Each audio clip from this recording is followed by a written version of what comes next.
কল্পনার জগতে। আর সেই নিয়েই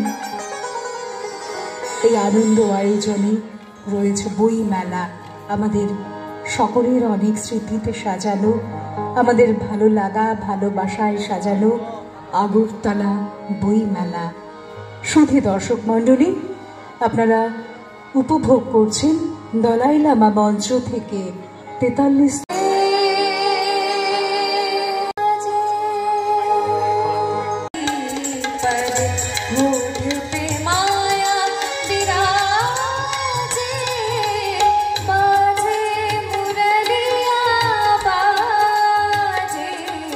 बाजे रे मुरलिया बाजे।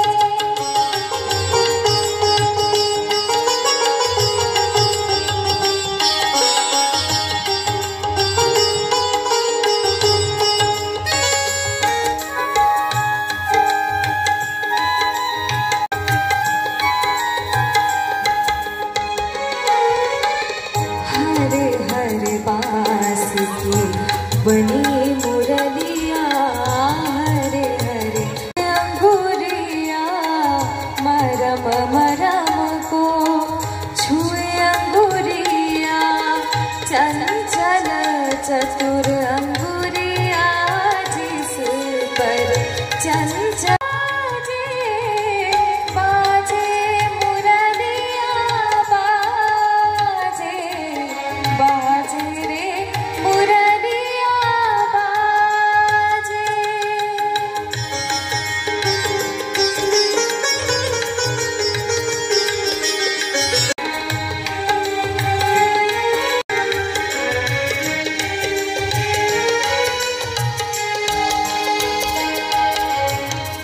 पीली मुंदरी अंगूरी शा मुंदरी पर राधा का नाम, पीली मुंदरी अंगूरी राधा गोरी लाजे, बाजे मुरलिया बाजे, बाजे रे मुरलिया बाजे।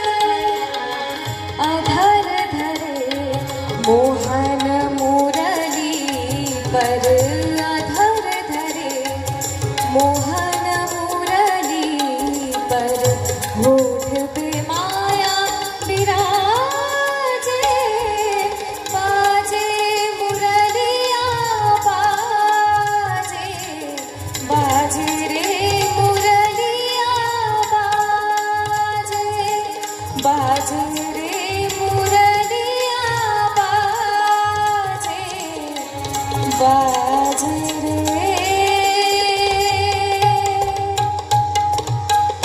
मुरलिया बाजे।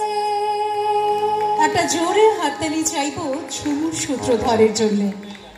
অনেক অনেক ধন্যবাদ শিল্পীকে। আমাদের পরবর্তী শিল্পী